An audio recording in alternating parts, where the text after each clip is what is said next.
Now I am going to deliver a lecture on evaporators. Introduction.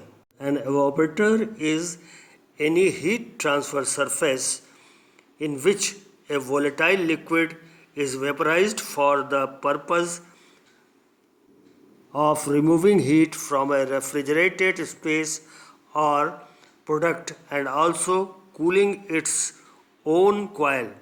Evaporator is also called chiller, उसी को chiller भी बोलते हैं evaporator को ही, freezer और cooling coil depending upon its application, है ना. तो evaporator कूलर भी हो सकता है, फ्रीजर भी हो सकता है, कूलिंग coil भी हो सकता है. An evaporator must fulfill following three main requirement. अब रिक्वायरमेंट क्या evaporator के है, वो तीन रिक्वायरमेंट उसके मेन हैं. पहला क्या है, an evaporator must fulfill, पहला first requirement, it must have enough surface to absorb heat without excessive temperature difference between the refrigerant and the substance to be cooled. Clear? दूसरा क्या है, it must provide sufficient space for the liquid refrigerant and also adequate space for the refrigerant vapor to separate from the liquid. Third क्या है, it must provide space for circulation of refrigerant without excessive pressure drop between the inlet and outlet. These are the three important points which are required for the evaporator. Next, capacity of evaporator. Capacity कैसे हम define करते हैं? The capacity of an evaporator is defined as the amount of heat absorbed by it over a given period of time. The heat transfer capacity of an evaporator is given by Q is equal to UA T2 minus T1 in watts. Watts में ये, ठीक है. Next page, where Q is overall heat transfer coefficient in watt per meter square degree centigrade, and A is the area of evaporator surface meter square. T2 temperature of the medium to be cooled or temperature outside the evaporator in degree centigrade, and T1 saturation temperature of refrigerant at evaporator pressure or temperature inside the evaporator in degree centigrade. Clear? So the equation was that Q is equal to UA into T2 minus T1, that is the total heat absorbed. Then next come, following are some important factors which affect the heat transfer capacity of an evaporator. First one is the material. Material is very important. The material to be used for the construction of an evaporator should be good conductor of heat and not to be affected by refrigerant. Good conductor रहेगा तभी तो heat transfer होगा उसके through. तो good conductor of heat, copper has got the maximum good conduction effect. Copper has got the maximum conduction effect. Then aluminium is there. So many materials are there, but copper is preferred. Iron and steel can be used with all common refrigerants. Brass and copper are used with all refrigerant except ammonia. Ammonia is unfavorable for copper. Copper के साथ react कर जाता है ammonia, इसलिए ammonia prefer नहीं करता है copper का या ब्रास का ट्यूबिंग. उसमें हम स्टील का या आयरन का ट्यूब लगाते हैं.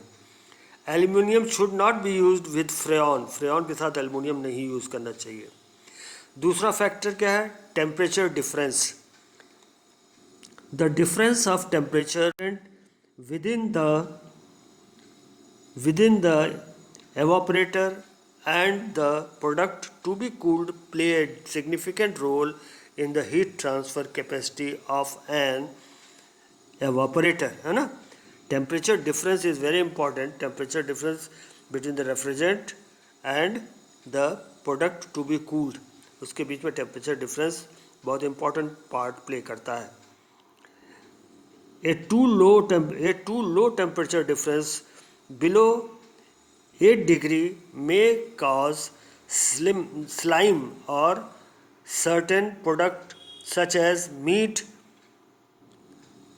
और पोल्ट्री, मीट या पोल्ट्री रहेगा जो, उसमें डिफरेंस बिलो 8 डिग्री नहीं होना चाहिए. A too high temperature difference causes excessive dehydration. बहुत ज़्यादा टेम्परेचर होना चाहिए और बहुत कम टेम्परेचर डिफरेंस भी नहीं होना चाहिए, अवॉइड करना चाहिए. Velocity of refrigerant. The heat transfer capacity of an evaporator is also affected by the velocity of the refrigerant. With the increase in velocity of the refrigerant, the overall heat transfer coefficient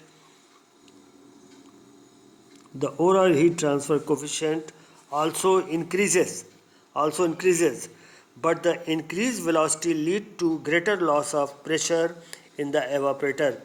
बहुत ज़्यादा velocity होगी refrigerant की तो pressure का loss भी होता है evaporator में. Therefore, the only recommended velocities for different refrigerants which give high heat transfer rate and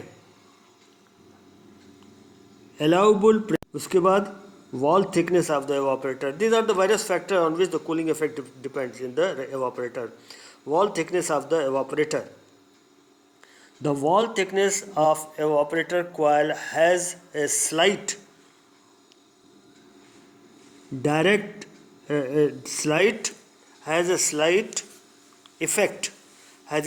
effect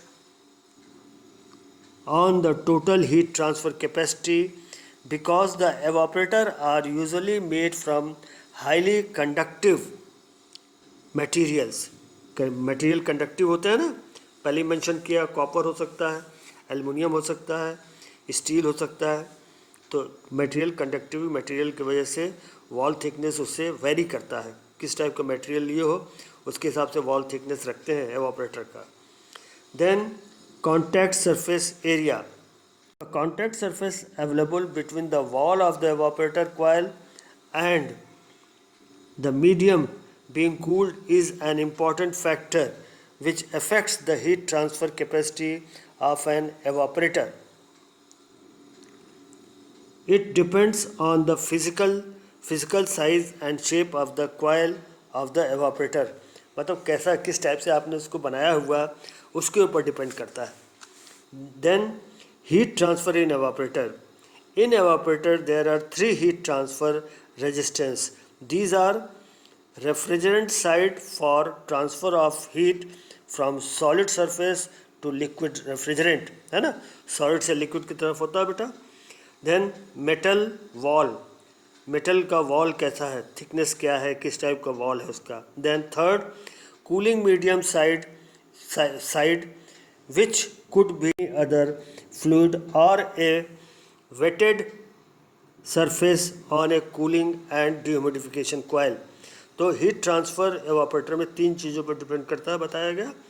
that is the reference side of the refrigerant side for the transfer of heat from solid surface to liquid refrigerant. Then metal wall thickness, metal wall कैसा है. Then cooling medium side which could be due to the air, water, brine और any other fluid और a wetted surface on a cooling humidification coil. So in that way we have discussed about the evaporator to some extent. Thank you.